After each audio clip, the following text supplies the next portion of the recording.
জুলাই গণঅভ্যুত্থানের এক দফার ঘোষক কে? এখন এইটা নিয়ে একটা বিতর্ক করা হচ্ছে। মানে ইতিহাস বিকৃতি করা হচ্ছে। যেমন ৭১-এর একটা বিকৃতি করছিল।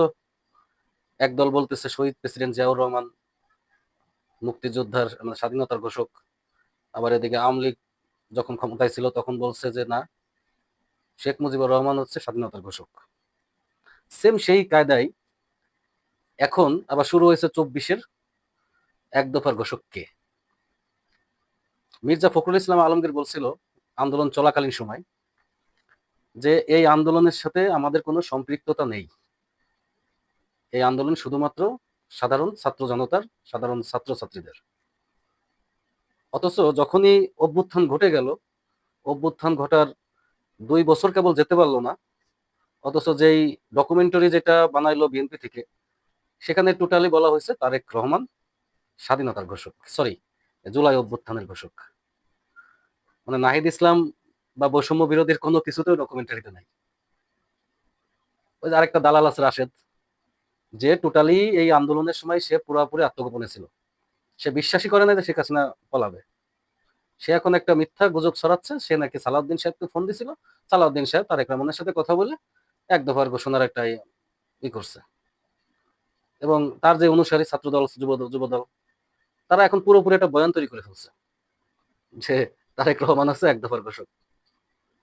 কিন্তু আপনাদের কি মনে হয়, সাধারণ মানুষ কি এগুলো খাবে? সেই দিন কি এখন আর বাংলাদেশে আছে?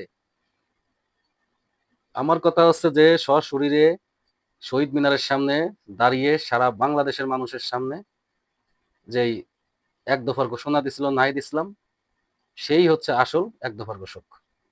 এখানে কোনো ইফ এবং বাট চলবে না, এখানেই ফুল স্টপ। কেউ তখন অত সাহস করে এক দফার ঘোষণা দেওয়ার মতো সেরকম কোনো ব্যক্তি আসেও নাই, ছিলও না। এই ছাত্রগুলা এদের মৃত্যু পরোয়ানা জারি চিন্তা করেও এই এক দফার ঘোষণা দিছে।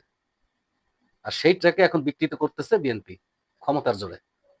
এখন আমার কাছে মনে হচ্ছে আওয়ামী লীগের কাজটা ভালো, আওয়ামী লীগ যেটা করছিল সেটা ঠিকই করছিল।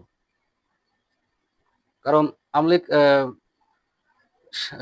শহীদ প্রেসিডেন্ট জিয়াউর রহমানকে বাদ দিয়ে শেখ মুজিবুরকে স্বাধীনতার ঘোষক বানাই দিছিল। সেম সেই কাজটা বিএনপি করলো।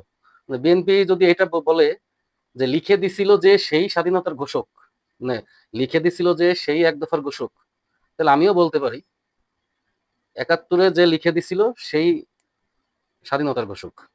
যদি নাহিদ ইসলাম এক দফার ঘোষক না হয়, জিয়াউর রহমান সেও স্বাধীনতার ঘোষক না। এটা কি তারা মেনে নিবে? জীবনও মানবে না। কিন্তু তারা এখন এই কাজগুলো করতেছে পুরোপুরি ক্ষমতার জোর দেখায়, পুরো ইতিহাস বিকৃতি করে, পুরোপুরি টোটালি একদম শেষ করে দিচ্ছে। বাংলাদেশের মানুষই রায় দিবে কে আসল এক দফার ঘোষক। ঠিক আছে? এটা তারা ক্ষমতার জোরে বললেই তো হবে না। তারা ক্ষমতায় আছে বলে তারা এখন বলতেছে, ক্ষমতায় যখন থাকবে না তখন কি করবে? আর এখন তার সেই দিন নাই যে ১৭ বছর আমি ক্ষমতায় থাকলাম জোর করে। ঠিক আছে? অতএব এক দফার ঘোষক একমাত্র নাহিদ ইসলাম, আর কেউ না। ধন্যবাদ সবাইকে।